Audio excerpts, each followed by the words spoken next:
Howdy! Today I finally wrap up my overly detailed review of The Bride of Ultron.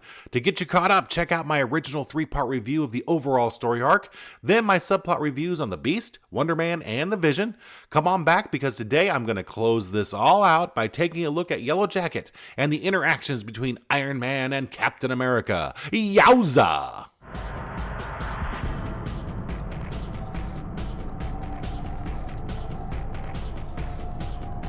First, let's talk about Hank Pym, who was known as Yellowjacket during The Bride of Ultron. Now, Hank Pym was one of the founders of the Avengers in his day as the Ant-Man. He then became Giant Man, and then Goliath, and then Yellowjacket.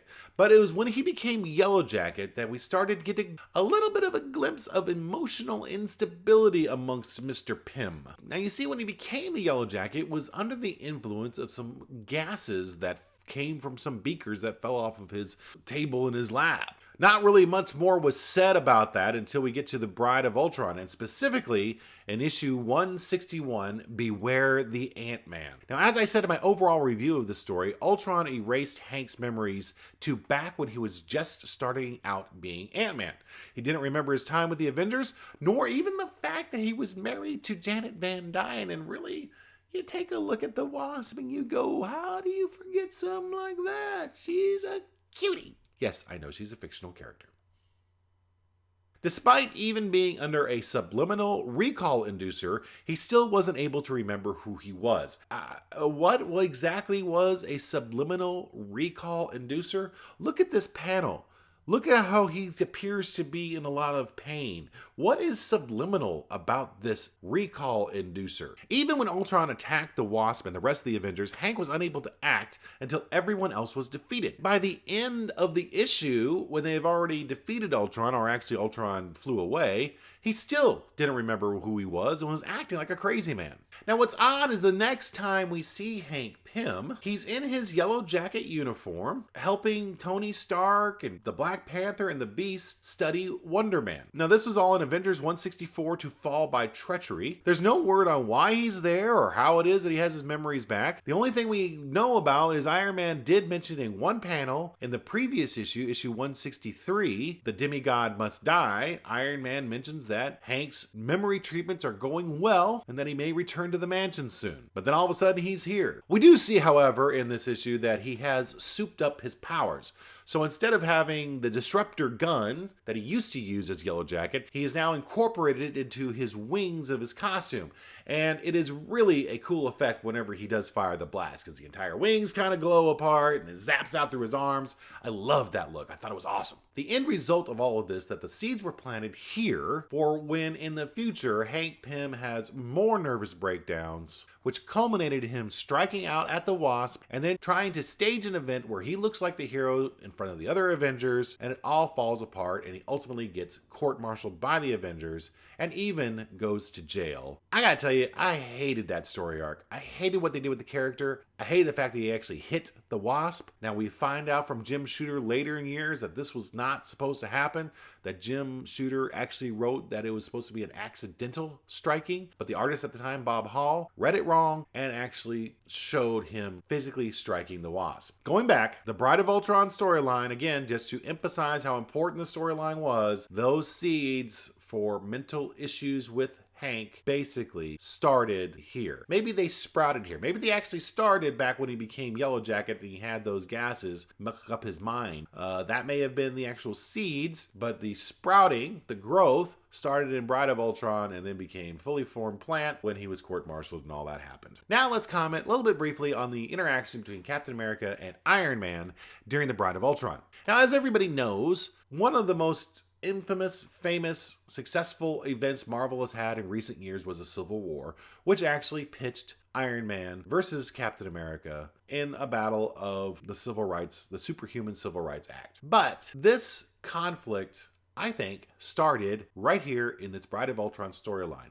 Now, during the entire storyline, Iron Man pops up rather late most of the time. The team is mad at him because he's not doing it, but no one is madder than Captain America. In Avengers 164, To Fall by Treachery, after a battle with the Lethal Legion, Cap remarks that the whole team seems to be falling short of its rep lately. Later in the same issue, the Avengers are meeting at the mansion where they remark that they haven't heard from Iron Man lately and that there wasn't any excuse for it since he was the present chairman at the time. Cap says that was just the subject he wanted to bring up, but was waiting for the Beast. The Beast enters, but before Cap can start the meeting, the Lethal Legion attacks the mansion. Now this culminates in Nefaria showing up and trashing the Avengers. In issue 165, Hammer of Vengeance, Iron Man finally shows up and kind of sort of rescues the rest of the team from a fallen building, and he remarks that he hates the fact that he wasn't there to lead the team instead of dealing with his personal problem. Now at first, I thought he was referring to the whole Demon in a Bottle storyline that obviously is a very famous one for Iron Man, but that actual storyline didn't happen for a few years later. Perhaps the reference to the personal issues is the stuff that led up to that particular storyline. So after Iron Man rescues the team from the fallen building,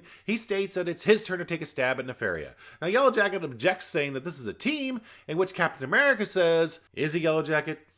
I wonder." So Iron Man pleads his case, saying the team has been through the ringer, which gets Cap riled up, saying that he was going through the ringer when Iron Man was still in iron short pants. Hey, you old fogey! Let's bring up iron short pants. You can't just say shorts or diapers, maybe. It's got to be short pants. Cap's showing his age. So he didn't need Iron Man to protect him. The Scarlet Witch also gets up in Iron Man's face, saying they fight together and they'll follow Iron Man through the gates of hell, but he has got to lead us. Iron Man tries to explain, but the witch just shuts him down, saying, "Lead us, Iron Man, or step down." You don't want to mess with her. So the team eventually defeats Nefaria, and at the end of the battle, Iron Man lays into Thor. So Iron Man lays into Thor for only showing up when they really needed him to show up, which honestly was a bit ballsy on Iron Man's part. So Cap brought up Iron Man's leadership again, saying, "Hey, you haven't really been fulfilling your role either, dude." Although he didn't say dude. He said that the team has hit bottom since Iron Man took leadership. So really, this was just kind of the start of the confrontation between Captain America and Iron Man. It continues on to the start of the Korvac saga. They eventually kind of work things out. But again, let's go back to those seeds. Here in the garden that is the Bride of Ultron were the seeds that showed the tension between Captain America and Iron Man and their priorities being definitely different from one another. You had to look at these things and think, man, this was a story arc that was done back in the 70s, and the impact it has had on recent comics and today's comics. I mean, because we're going to have Captain America: Civil War, a movie, and even in the Avengers, we saw Captain America and Iron Man kind of battle each other a little bit. And I think it comes from this story arc, and I think it's very interesting that it's carried on this much. It just shows what a powerful story this was, and really, when you get into the Korvac saga, it's even better. And again, I will get into the Korvac saga, but I am going to take a break from Avengers stories and go into some other things, just because I have really milked this cow. You got to admit, 8 episodes on the Bride of Ultron. That's amazing. Now, granted, a lot of it's me just yapping, but there was a lot to talk about. What did you think about this story arc? Specifically, what did you think about Yellowjacket and his mental problems that he had? And what about Iron Man and Captain America? Do you think that the conflict between the two kind of started here like I do? Let me know your thoughts. I could be way off on this. So anyway, I'm Kevin. That was my commentary. Please leave a comment below on any of the stuff I've talked about. Also, if you'd like, click on that subscribe button. I sure would appreciate it. And we will talk to you next time. Stay tuned. Same Kevin time. Same Kevin. Am I gonna get sued for saying that? I don't want to get sued. We'll just say bye. Bye.